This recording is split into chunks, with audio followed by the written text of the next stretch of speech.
किसी को पढ़ा रहे हैं या पढ़ाने की इच्छा रखते हैं तो जरा आप सावधान हो जाइए, क्योंकि हो सकता है आप जिसे पढ़ा रहे हैं कल वही आपको फंसा दे। ये हम नहीं कह रहे, बल्कि एक और खबर आई है वो कह रही है। नमस्कार, आप देख रहे हैं न्यूज़ पीआर और मैं हूं आपके साथ ऋतु। ज्योति मौर्य का केस आपने हाल ही में सुना होगा।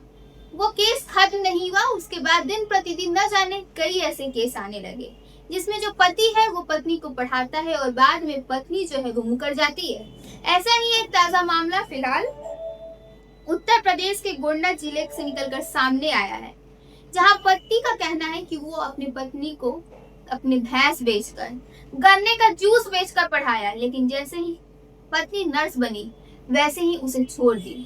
पति का कहना है कि उनकी शादी 2001 में हुई थी, जिसके बाद जो है उनकी उम्र बहुत कम बताई गई। उसके बाद 2018 में उनका गौना हुआ।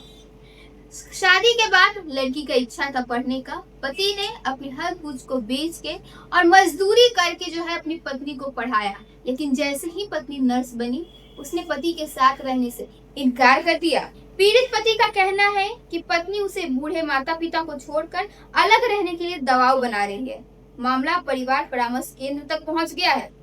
मजदूरी कर पत्नी को पढ़ाया, भैंस तक बेच दी। मामला मोतीगंज थाने क्षेत्र के चपरतल्ला कोहरे गांव का है।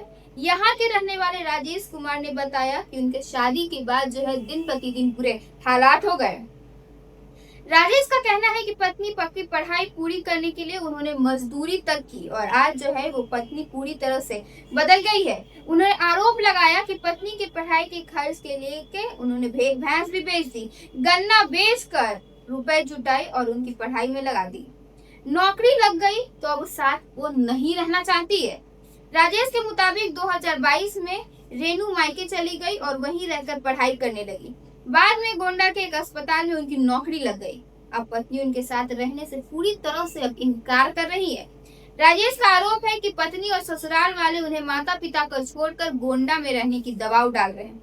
उन्होंने कहा कि मेरे माता पिता मानसिक रूप से मजबूत नहीं है और उनकी माँ को सही से दिखाई भी नहीं देता है। ऐसे में अपने माता पिता को छोड़कर अपनी पत्नी के साथ रहना उनके लिए कतई भी उचित नहीं लग रहा है। राजेश का आरोप है कि पत्नी साथ रहने के बदले अब 10 लाख रुपए का मुआवजा मांग रही है। पत्नी ने वादा किया था कि नौकरी तक वो अपनी मायके में रहेगी और नौकरी के बाद वो अपने ससुराल लौट आएगी, लेकिन जैसे ही उनकी नौकरी लगी वो ससुराल आने से मना कर रही है। वहीं दूसरी तरफ लड़की का कहना है कि ऐसी कोई बात नहीं है, पति के द्वारा जो आरोप लगाए गए हैं वो पूरी तरह से गलत है। उन्होंने कहा कि पढ़ाई के लिए उन्होंने खुद ही पैसे जुटाए हैं। वहीं रेणु गुप्ता के पति और ससुराल पक्ष को आरोप को पूरी तरह से उन्होंने गलत बताया है।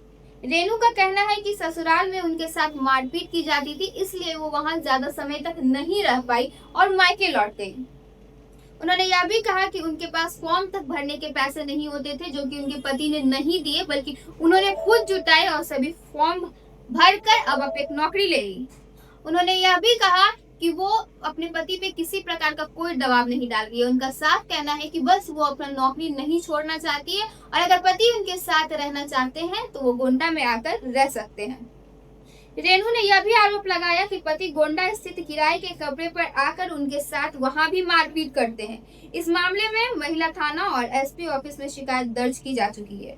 परिवार परामर्श केंद्र में चल रहा है मामला, ताकि किसी प्रकार की महिला के साथ कोई भी गुजाइती न हो सके।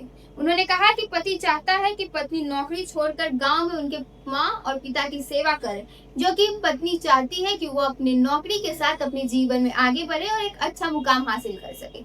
ऐसे में अब आगे ये देखना बहुत ही दिलचस्प होगा कि क्या पत्नी जो आरोप लगा रही है वो सही है, क्या पति ने पढ़ाकर कोई गलती कर दी है। फिलहाल के लिए बस इतना ही। ऐसे ही तमाम खबरों के साथ बने रहने के लिए देखिए न्यूज़ पीआर। धन्यवाद।